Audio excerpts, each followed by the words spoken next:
A sexta igreja, a igreja de Filadélfia. Essa igreja que, diferente das outras igrejas, não recebe repreensão. Ela não recebe nenhuma repreensão. E esta igreja de Filadélfia representa a igreja destes dias. A igreja de Sardes é aquela que se rebelou, que protestou contra a igreja de Tiatira. A igreja de Tiatira, uma igreja que tinha se unido com o governo, tinha se tomado uma posse de todas as diretrizes dos países, definindo quem vivia, quem morria, quem era abençoado, quem era amaldiçoado, o rei que teria o apoio da igreja e o rei que não teria. E Sardes se revoltou contra isso, foi contra algumas dos dogmas que se colocaram superiores à palavra de Deus e criaram um movimento chamado movimento da Reforma. E com esse movimento da Reforma se separaram, né? Houve dois tipos de linhas de religião. Tinha a religião que era a católica e a religião que era a protestante. Só que era uma igreja que ela não vinha fazendo sua função, ela não vinha fazendo a função do evangelismo e de se trazer a palavra de Deus com intensidade. E aí chega a igreja de Filadélfia, que é a igreja que nós estamos vivendo hoje. E ele diz assim, a partir do capítulo 3, do verso de número 7, ele diz: ao anjo da igreja em Filadélfia escreve. Este anjo, como nós vimos, são os pastores das igrejas da Ásia, naquela época, na época em que João estava escrevendo, perto do ano 100 depois de Cristo. Aí João estava escrevendo e teria que escrever para estes pastores, pastores de Éfeso, de Pérgamo, de Esmirna, de Pérgamo, de Sardes, de Tiatira, de Filadélfia e de Laodiceia. E ele escreveu para esse pastor de Filadélfia. Porém, a gente entende também que elas são igrejas das épocas, como eu acabei de explicar, que veio depois da época do protestantismo, da reforma. Então, é nossos tempos atuais, um tempo onde você não tem uma igreja dominadora, uma igreja que ela é governadora, mas tem um movimento de aproximação e santificação junto a Jesus Cristo, o Filho de Deus. E aí temos também, fora o que era escrito para o pastor daquela época, fora para o que estava escrito para a igreja da época de 1800, 1500, 1600, e agora para as igrejas a partir de 1900, aonde nós temos um avivamento que veio, inclusive aqui no Brasil, veio lá do Pará, veio também lá nos Estados Unidos, onde começaram a profetizar, a pregar, ali começaram a trazer revelações, mandarem missionários para o mundo inteiro, e o poder de Deus e o fogo de Deus começou a se alastrar por toda a terra. Toda a terra sentiu o poder de Deus, toda a terra começou a vibrar. Não era mais uma religião, mas era uma vida que saía de dentro das quatro paredes, uma vida que ia junto com as pessoas, junto para os seus empregos, para os seus estudos, para as suas famílias. Não era mais algo religioso, mais espiritual. A igreja de Filadélfia, que é para quem também está sendo escrita essa palavra hoje.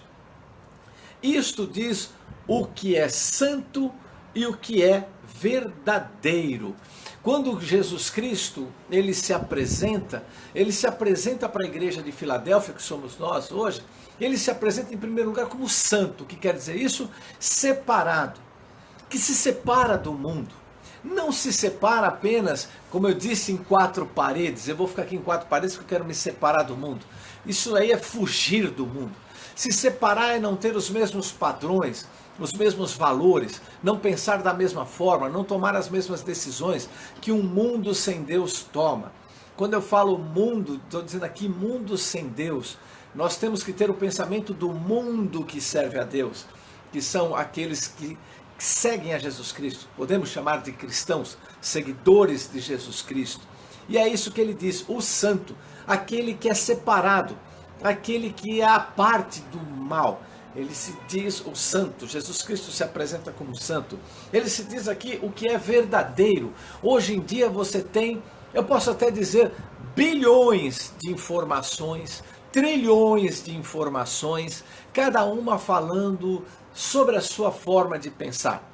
Uns acham que Jesus é de uma forma, outros acham que ele é etéreo, outros acham que ele é só o amor, outros acham que ele é a paz, outros acham, cada um acha de alguma coisa. Se você meditar, se você se centrar em você mesmo, você vai descobrir o Deus em você. Você começa a escutar outros dizendo, não, o Deus está nas plantas, o Deus está nos animais, e você vai vendo um monte de verdade querendo ser estabelecida. Mas Jesus Cristo diz, eu sou o verdadeiro. Ele é o caminho, a verdade e a vida. E ele deixou a sua palavra para que através dela nós possamos conhecer qual é o caminho verdadeiro diante de tantas coisas. Então, o separado e o que fala a verdade. E olha agora como ele se apresenta. O que tem a chave de Davi. O que é a chave de Davi? Na época dos reis, era comum que eles andassem com chaves. Chaves era como se fosse um moto de autoridade, uma forma de mostrar e expressar a autoridade. Então eu estou expressando a minha autoridade. Eu tenho poder. Os reis usavam porque eles tinham poder, eles tinham as chaves da cidade. Vocês já ouviram falar? Aquele prefeito recebeu as chaves da cidade, ou aquela pessoa recebeu as chaves da cidade. O que quer dizer isso? Aqui quem manda sou eu. Quando ele tinha a chave da cidade, quem manda sou eu. Então Jesus Cristo está dizendo, eu sou o santo, o separado, o que fala a verdade, e quem manda aqui sou eu. O que manda nas igrejas. E ele diz assim, que abre e ninguém fecha, e fecha e ninguém abre. A chave que Deus tem, quando ele abre ninguém pode fechar, quando ele fecha ninguém pode abrir. E o que aconteceu? A gente vê que o evangelho precisa ser pregado. Cristo, quando ele coloca, quando a palavra, lá no início, o Pai, o Filho e o Espírito Santo determinam, ide, né, e multiplicai, frutificai. Jesus Cristo diz, ide, levai o evangelho a toda criatura. Tragam o evangelho a toda criatura. Então hoje o papel do cristão não é se multiplicar fisiológica ou fisicamente, é se multiplicar em cristianismo, multiplicar a fé. E Cristo mandou esse grande desafio, essa grande encomenda para o povo de Deus. Ide por todo o mundo, pregai o evangelho a toda criatura. Todos têm que escutar o evangelho para que aí sim a justiça de Deus possa ser realizada. O grande papel da igreja de Filadélfia é levar o evangelho a toda criatura, é levar o evangelho aos quatro cantos da terra. Esse é o ministério da igreja de Filadélfia. E Deus diz, eu colocarei para vocês uma chave que quando ela abrir ninguém mais vai fechar. Essa porta vai se abrir e ninguém vai fechar. Ele tem a chave, ele é quem manda. Antes, para vocês terem uma ideia, existia um livro muito interessante, eu li ele na década de 70, que era O Contrabandista de Deus. Para se pregar em alguns lugares, que a gente chamava de a cortina de ferro, que eram os países que não permitiam o avanço do cristianismo, ele colocava dentro do seu carro Bíblias para poder contrabandear para cristãos que estavam carentes, porque nunca tinham visto um exemplar da Bíblia. Eles ouviam falar que tinha a Bíblia, eles criam no Deus da Bíblia, eles criam no Evangelho pelo que pregaram, eles criam por ouvir a palavra, mas eles nunca tinham visto um livro. A gente vê diversos vídeos com pessoas, às vezes que não têm condições de ter uma Bíblia, e quando pegam uma Bíblia na mão choram, porque eles nunca tiveram acesso à palavra de Deus. Mas Jesus Cristo, o filho de Davi, que tem a chave de Davi, ele coloca uma porta aberta hoje que ninguém mais impede a Bíblia de chegar aonde ela quer que chegue. Hoje a Bíblia pode ser pregada ao mesmo tempo em milhões de lugares. Pode ser pregada até em lugares onde não são permitida a entrada da palavra de Deus, onde não é permitida a entrada da Bíblia, ainda se consegue entrar a palavra de Deus. Ninguém consegue mais impedir a distribuição do Evangelho, a divulgação do Evangelho, a vida do Evangelho. E essa porta está aberta diante de ti, ninguém pode fechar mais essa porta. Eis que, olha, e aí continuando, conheço tuas obras, eis que diante de ti pus uma porta aberta e ninguém pode fechar. Essa porta está aberta, ninguém pode fechar, mas ele diz assim, seis que tem pouca força. Mesmo com pouca força, guardaste minha palavra e não negaste o meu nome. A igreja de Filadélfia, diferente das demais igrejas, as igrejas do passado, elas tinham força política. Algumas tinham força de associação, outras tinham forças do título, forças de agrupamentos religiosos, forças como nós temos até hoje, grandes igrejas que têm forças, como a presbiteriana, a metodista, a wesleyana, adventistas, a igreja da Assembleia de Deus, né? Várias igrejas que têm a sua força associativa, pessoas que se associam a este nome, a católica, por exemplo, também. Agora, a igreja de Filadélfia, essa não tem muito título. Essa é a igreja de Filadélfia, às vezes você escuta, né? A igreja que está ali, a igreja do Getsemane, a igreja do Jardim Cocó, a igreja que prega a palavra, a igreja, cada um tem seu nome, não tem mais uma força política, nem uma força institucional. A igreja de hoje, ela é viva por ela mesma. Ela se multiplica em cada esquina, ela se multiplica em cada bairro, ela se multiplica em cada cidade, ela se multiplica em cada estado, ela se multiplica em cada país. A igreja de Jesus Cristo, a igreja de Filadélfia hoje, ela se propaga e ninguém pode mais segurar. A cada minuto está abrindo uma igreja, a cada segundo está se abrindo uma igreja. Se você me perguntar, isso está certo, Mauro? Isso é bom, Mauro? Isso está correto? Eu vejo tantas igrejas fazendo tanta maldade, tantas coisas ruins. Mas aqui no final de Apocalipse, você vai ver o que Deus fala. Porque uma coisa é Deus colocar a porta aberta e você abrir. A outra coisa é como você vai abrir, como você vai conduzir essa igreja, como você vai conduzir as pessoas que creem em Jesus Cristo e resolvem acreditar em você como líder desta comunidade. E é isso que nós vamos ver no final, mas por enquanto ele está dizendo, você tem pouca força. Você, para conseguir erguer um templo, para se adorar a Deus, é o maior sacrifício, tem que pedir oferta, tem que fazer churrascada, tem que clamar a Deus para Deus mandar alguém para manter aqui as portas abertas. Se matam às vezes para conseguir pagar a conta de energia.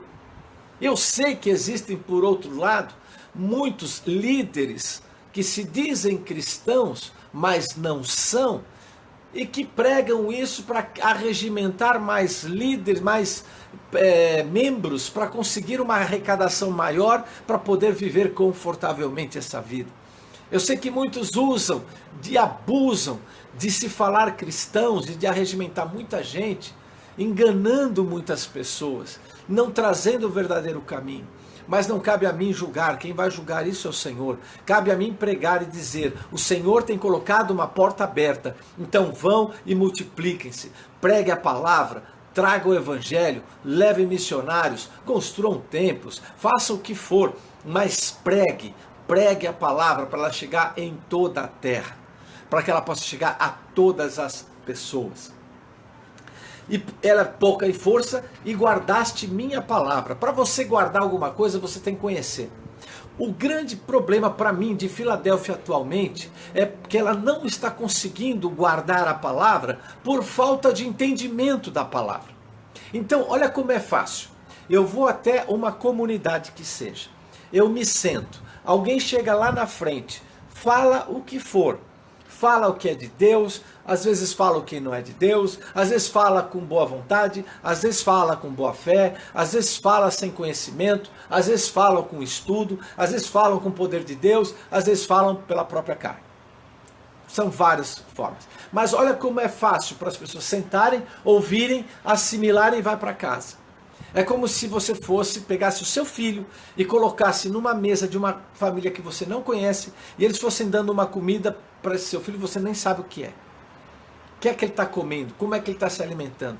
Então a igreja de Filadélfia, que é você, que sou eu hoje em dia, para ela guardar a palavra de Deus, ela precisa conhecer a palavra de Deus.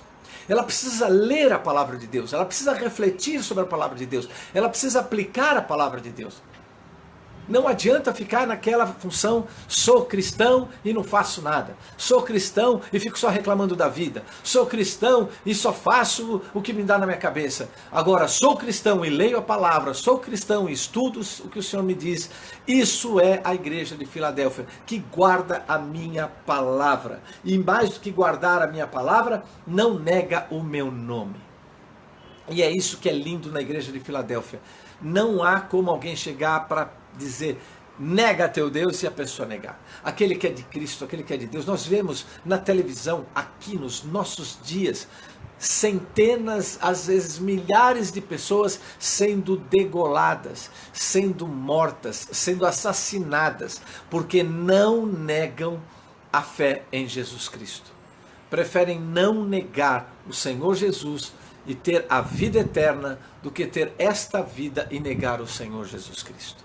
São pessoas da igreja de Filadélfia que não negam o nome do Senhor.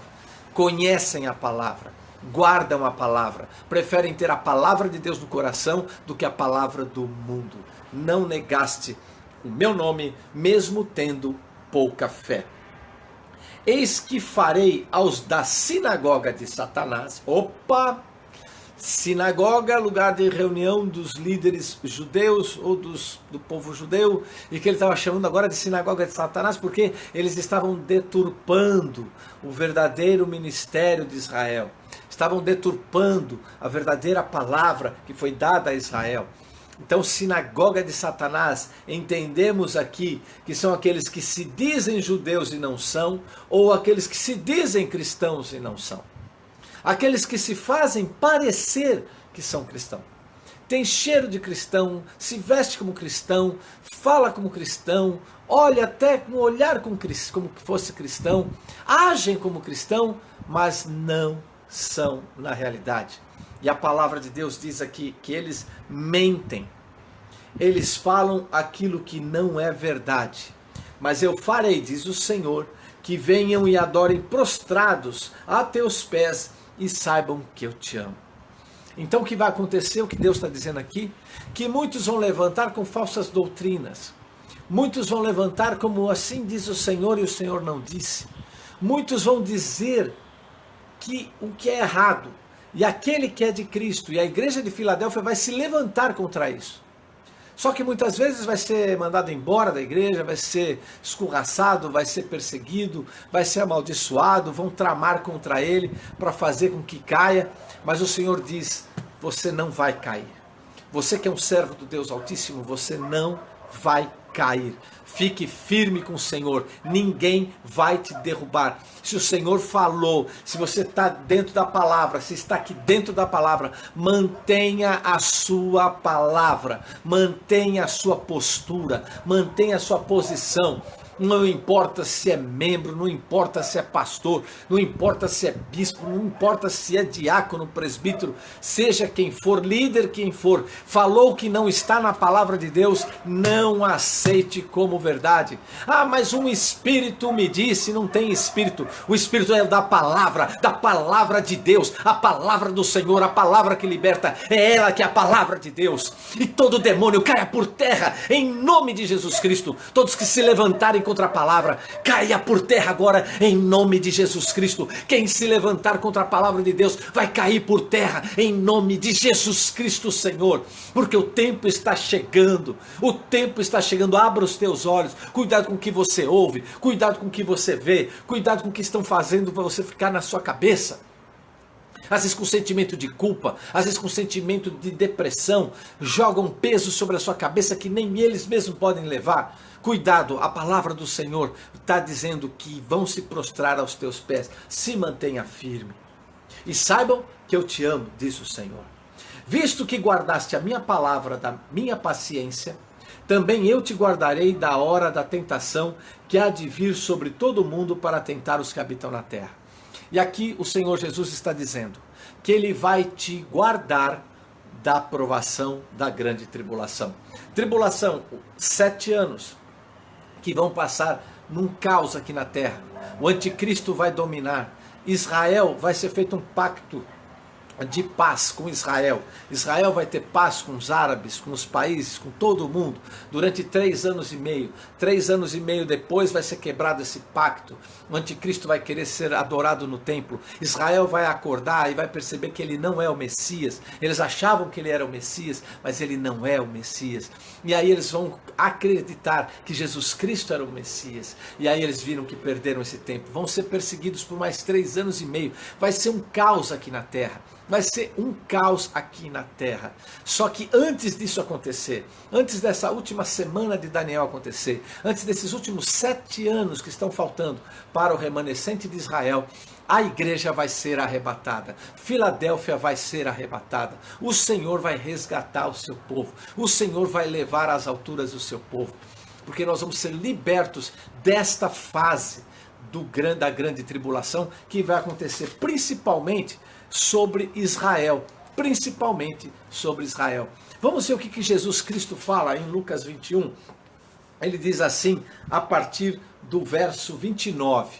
Ele conta aqui sobre o final dos tempos, fala sobre Israel, ele está falando sobre Israel, está falando sobre essas semanas, essa semana de anos, esses 7 anos que Israel vai passar um grande sufoco.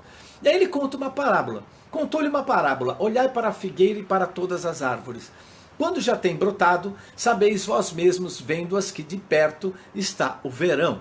Assim também vós, quando virdes acontecer estas coisas, sabei que o reino de Deus está perto. Em que verdade vos digo que não passará esta geração até que tudo aconteça. Passará o céu e a terra, mas minhas palavras não hão de passar. Alguns acreditam.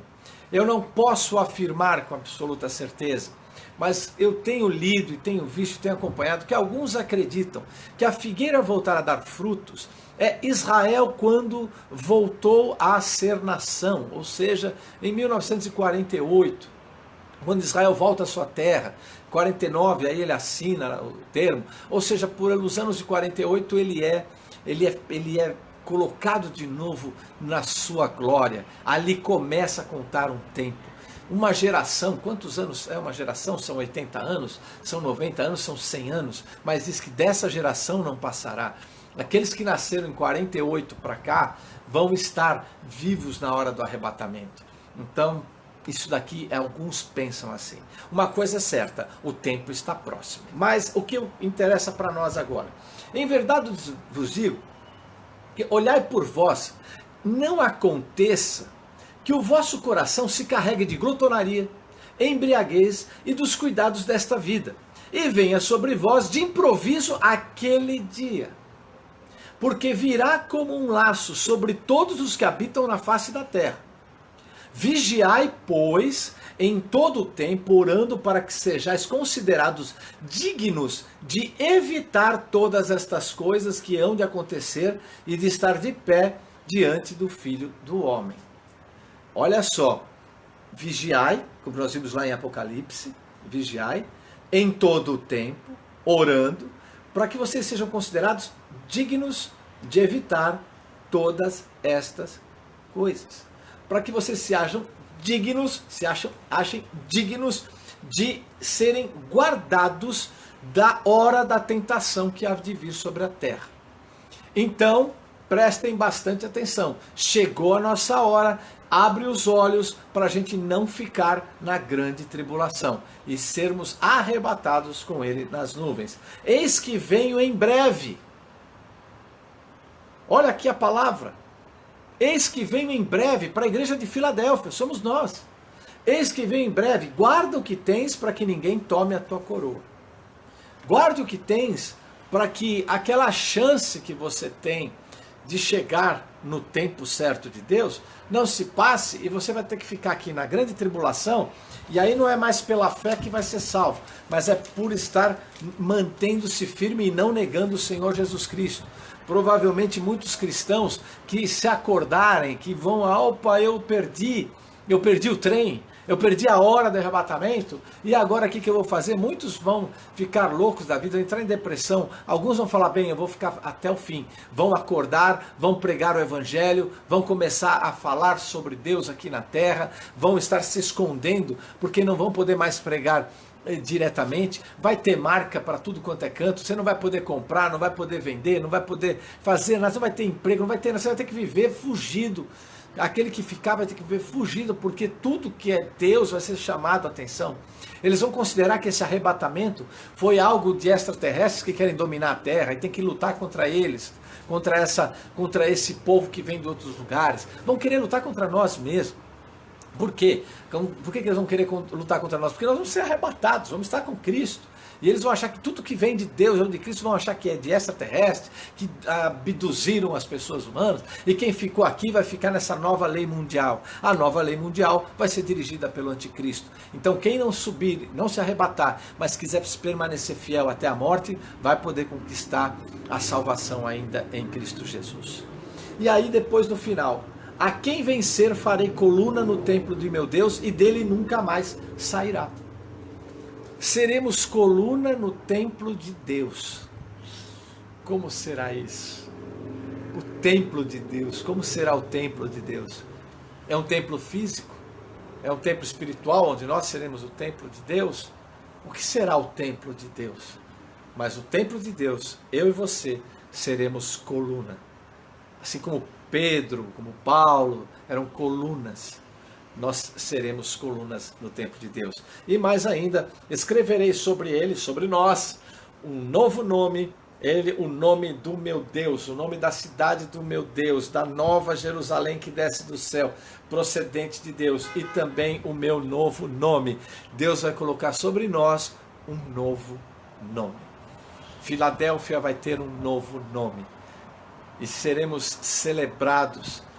Haverá lá uma festa muito grande, a chegada dos salvos, a chegada dos resgatados em Cristo, o arrebatamento, a bênção que eu tive a oportunidade de 3 vezes sonhar vividamente com esse arrebatamento, uma coisa linda de Deus, é a coisa mais gostosa do mundo, você ser levado às alturas, olhar as nuvens, ver aquela explosão de alegria, ficar contemplando aquela luz maravilhosa acima, ver a terra se afastando, é a coisa mais linda do mundo, é muito bom. E é por isso que eu compartilho com vocês aqui o último versículo. Quem tem ouvidos, ouça o que o Espírito diz às igrejas. Se você tem ouvido, ouça, Jesus Cristo está à porta e bate, ela virá, Nova Jerusalém, o Senhor virá nos resgatar, você será coluna no templo do nosso Deus, o teu nome será um novo nome, será o nome de Deus, porque você guardou a palavra, porque se manteve firme na fé, não negou o nome do Senhor Jesus Cristo e nem deu ouvidos às sinagogas de Satanás, não deu ouvidos a palavras que são mentirosas, que tentam enganar a tua vida, mas você permaneceu firme, guardou a palavra do Senhor, escutou a voz do Senhor, estudou a palavra, refletiu na palavra, aplicou a palavra e está resgatado para a glória do Senhor Jesus Cristo. Que Deus abençoe a sua vida, que o Senhor abençoe a sua casa, que o Senhor abençoe a todos aqueles que você vai levar a palavra de Deus, que possam ouvi-la, crer e possam se converter e se dobrar perante o Senhor. Que o Senhor te abençoe, que o Senhor te guarde, que o Senhor te ilumine e que a bênção de Deus seja sobre a sua vida hoje e sempre, em nome de Jesus. Amém. Senhor, obrigado pela tua palavra, o Apocalipse mostrando a Filadélfia, a igreja dos últimos dias, a igreja que em breve virá a glória do Senhor e seremos arrebatados contigo nas nuvens. Capacita-nos, Pai, para acharmos dignos dessa hora. Capacita-nos para entendermos, compreendermos, refletirmos na tua palavra. Capacita-nos para fazermos acontecer a tua palavra.